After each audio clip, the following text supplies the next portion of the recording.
جس حدیث میں نبی کریم صلی اللہ علیہ وسلم نے ارملہ اور یتیم کی فضیلت کو بیان کیا ہے.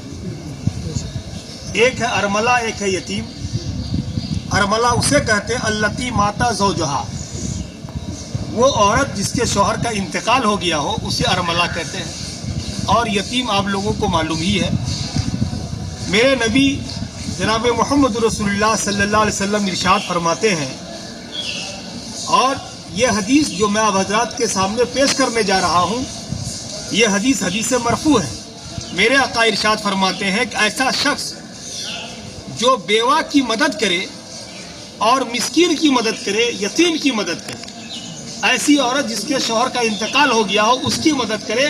السائی علی الارملہ والمسکین، یعنی دوڑنے والا، کوشش کرنے والا، مدد کرنے والا ارملہ کی اور مسکین کی.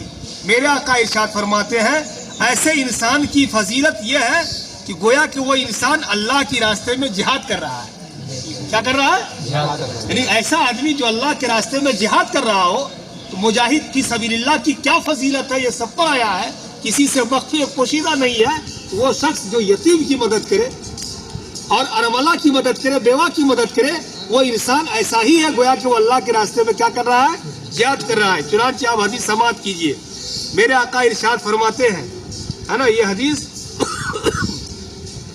جس کو امام ترمذی نے نقل کیا، بابو ما جاء فی الصی علی الارملۃ والیتیم، ارملہ اور یتیم پر یعنی بیوہ اور یتیم پر صحیح کرنے کا بیان.